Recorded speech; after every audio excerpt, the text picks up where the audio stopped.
Hi, and welcome to Old Orchard Farmhouse. My name is Tammy. We are in the sewing room today, and I have a little sewing tutorial for you.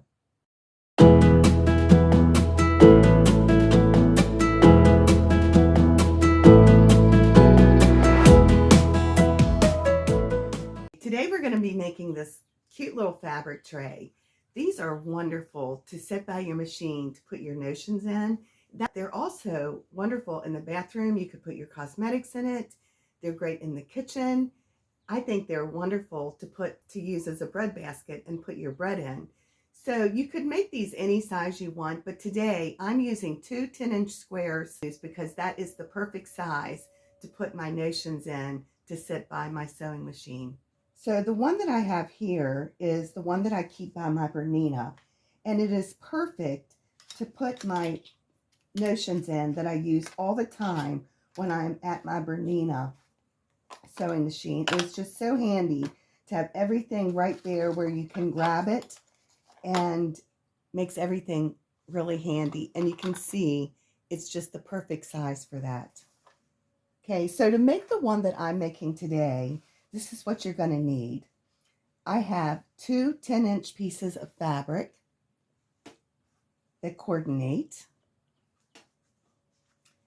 And then I have a piece of fusible stabilizer that I'm going to stabilize one of the fabrics with. And then I'm also going to use a piece of quilting batting. And the reason I like to stabilize and use quilting batting is because I like my box to sit up better. So that's why I chose to do that. So what you're going to do with your stabilizer is there is a smooth side and there is a rough side.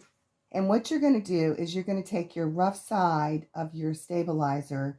You're going to just hold that down on your fabric until, infuse that on with your hot iron.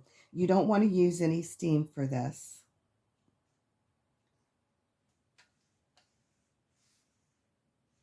This just helps to make your fabric a little bit more stable for these boxes. So that's why I like to do this.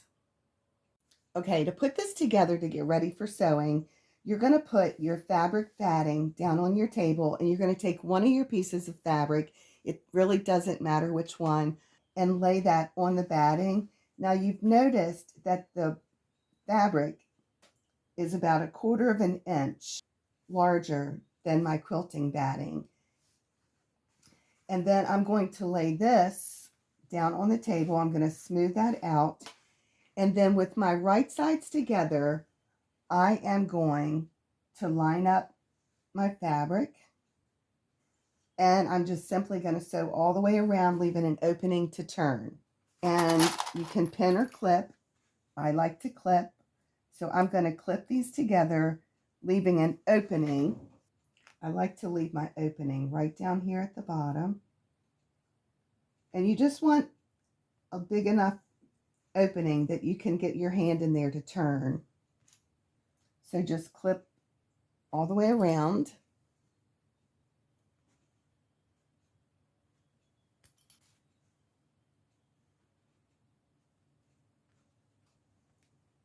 What we're going to do is we're going to take this to the machine. We're going to use 1/4 of an inch seam allowance, and we're going to sew all the way around, leaving our opening where our pins are. Okay, so what I'm going to do first is I'm going to take a couple stitches, and then I'm going to back stitch just to secure that where we're going to be turning that, because we're going to put a little stress on that. I'm going to come down here to the corner, and I'm going to pivot, which means I'm going to put my needle down and turn my fabric. Let me go one more stitch. So I'll still be on the edge of my fabric because I'm using the edge of my presser foot as my guide.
coming up to the end, we're going to sew up to that pin. And then we're going to backstitch it. Okay, now what we're going to do is turn. Okay, so before you turn this, what you want to do is clip your corners. Make sure that you don't clip through your stitches.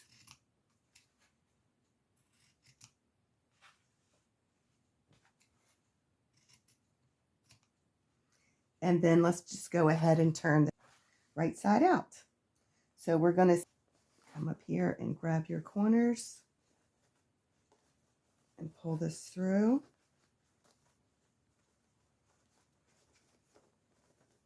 Smooth it all out.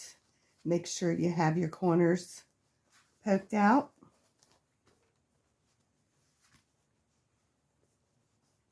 You see, I just leave enough of an opening that I can get my hand in there, because we're going to go around and we're going to top stitch that anyway. What I am going to do is take my turning tool and I'm going to go in there, anything that you have, and poke my corners out, because I want those nice and crisp. But I love this R&K turning tool. I find it's the best because you're able to do, there's a flat side on it, and you're also able to put those sides down, but it's really great for getting up in those corners. Now what we're going to do, and turn those seams in where you left this open and give it a good press.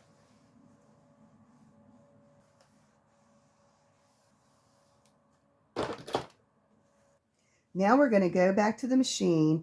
We're going to use 1/4 of an inch, and we're just going to top stitch this all the way around, and that will close that opening that you left.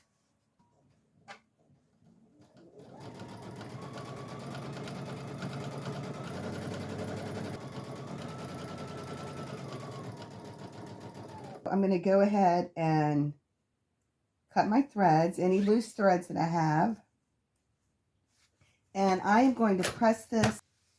So now you have your fabric square, and you want to determine which side you want your inside of your tray to be. And I know I want my strawberry on the inside. Let me show you. I'm going to fold this into a triangle. I'm going to take my little seam gauge, and from that corner, from the corner, I'm going to measure in 1 inch. And I'm going to put a mark there, because I'm going to mark that 1 inch in. I'm going to put a clip in to hold it. I'm going to do the same thing on the other side. From the corner, I'm going to measure in 1 inch.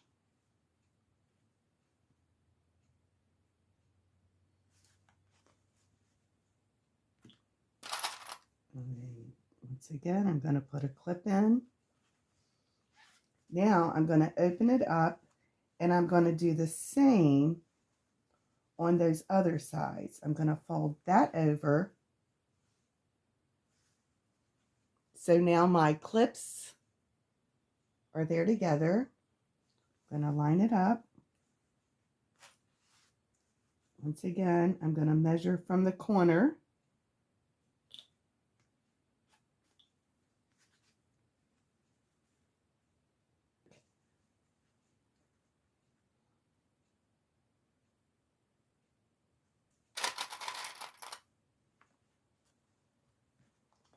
And the same over here.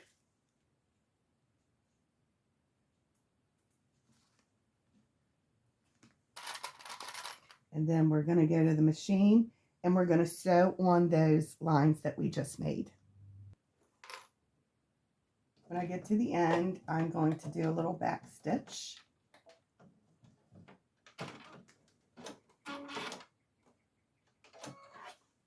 Okay, I'm going to do this side.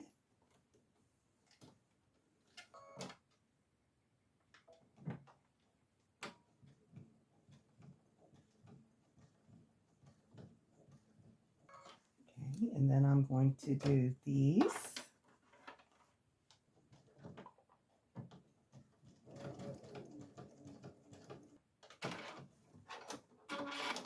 One more.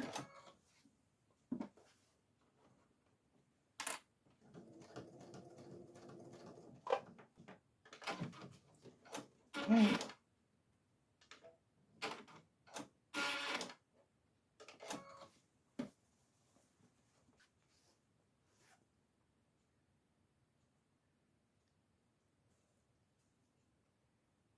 And of course, you'll want to take your pin markings, get those off. So whichever, I used an erasable, so I'll go in and erase those. But I always like to cut my threads.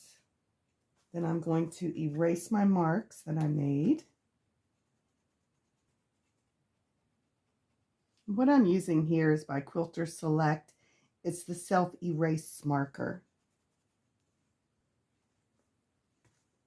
So now let's press this. What I like to do is crease it.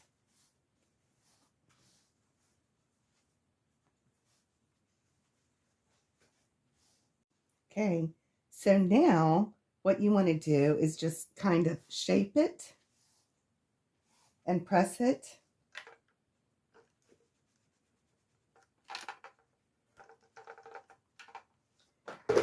Okay, and there you have it.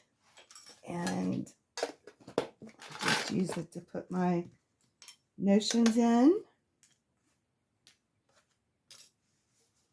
And there you go. I hope you enjoyed that fun little tutorial. Let me know if you make a fabric tray, and I'll see you next time. Thanks for being here. Bye-bye.